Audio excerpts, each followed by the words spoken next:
So I'm talking with Peter Boxer here, who's now with the External Relations, the Cabinet Office here in the Isle of Man. You've taken up this position a few months ago, and it's the Isle of Man Business Network event about Brexit. And before people switch off in their, whatever, I did find you quite interesting, and the panel here, because you got this inside knowledge to some degree of what the UK is up to, being, working down there. So I have to ask you, why did you want to give up that to come to the Isle of Man, first of all? I think the more tricky question was, why would the Isle of Man want a career British diplomat to come to work here? Nice. I've been lots of interesting places through my career. I wanted something that was meaningful. That's really important to me, to do a job that's meaningful and makes people's lives better. I saw the job advert, and living here on the island really appealed to me. Quality of life as well. Pretty well one of the top jobs in the civil service here in the Isle of Man. You've got your finger on the button, if we had a button, sort of thing. Settling in all right, first of all? Oh, absolutely love the island. People have been absolutely fantastic. I really enjoy working with the Chief Secretary, with the Chief Minister, both been extremely welcoming. So, really enjoying the challenges and the work, and my team's absolutely fantastic. Right, well, the challenge is Brexit, I presume. That's the top of your list, is it? So it's one of the challenges. It's not my only challenge at the moment. We've just been through the episode on beneficial ownership, which I participated in that, on the sort of policy formulation. But Brexit does take up quite a lot of my time, but I am lucky enough to have a really exceptional Brexit team working to me on this. There's nothing the Isle of Man can do, of course. I mean, the other day I keep saying to the Chief Minister, we're just sitting back and waiting, aren't we? Well, I think, as the Chief Minister said this morning, there's nothing we can do about the UK's strategic approach on this. I think we have to be realistic on that. I think there is a lot we can do, however. We need to be thoroughly prepared for every scenario. We need to be ready for a no-deal scenario, and I think we're in really good shape. Are we ready for them? Yeah, I think we are. I mean, we don't quite know what a no-deal scenario will be yet. It's not quite as black and white as saying a no-deal scenario equals the following.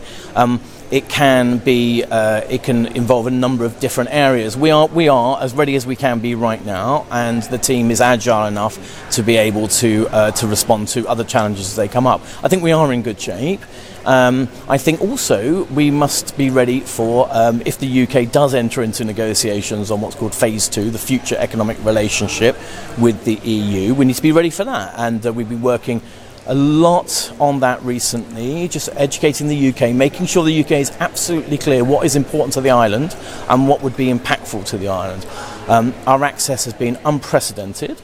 The team here have been saying they've never spent so much time in Whitehall offices, and Whitehall colleagues coming here to the island to understand us. That's been really important as well. I'm guessing you've got great contacts, though, right? Your Filofax or still had a Filofax would be ones that you'll be tapping into. Yeah, I mean, I think that's been useful for me to understand how UK government fits together and how it works.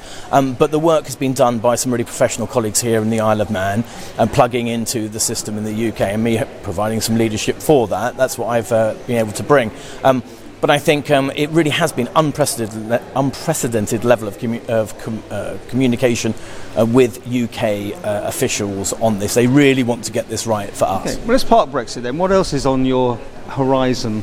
Beneficial ownership has been done, and we changed, we bent, we moved, went into international agreements. Yeah. Other pressures that are coming up? Oh, I mean, there's things every day. I mean, I look after some of the passport and immigration bits comes within my remit as well. Elections as well, which will start warming up over the next period. Of course, the election policy team works to me in the Cabinet Office as well. But day in, day out, it's providing advice to the Chief Secretary, to the Chief Minister on the outside world and things that might impact on the Isle of Man. So it's every day is different, and I never know quite what I'm walking into in the morning. But an amazing gear change for you, surely, isn't it? A little, small, 85,000 Isle of Man compared with what you were doing down in London? Yeah, but it's been refreshing. I mean, what I really love here, I found colleagues who are absolutely committed to what they're doing. I've also found an incredible agility. You can make decisions here, you can implement changes here, you can respond very quickly to things, where in Whitehall, it is turning an oil tanker, whereas here we're much more agile, and I think that's something that we should be very proud of here on the Isle of Man. Right, well, this isn't your pay scale. Are we leaving? I would say we. Is the UK going to leave Brexit? Leave the EU on the 31st of October? I think the UK Prime Minister has made exceptionally clear what his intention is, which is to leave on 31st of October. And I think as his Sherpa, David Frost, who I know from a previous life of mine, has made absolutely clear, woe betide anybody that underestimates the determination of the Prime Minister to do that.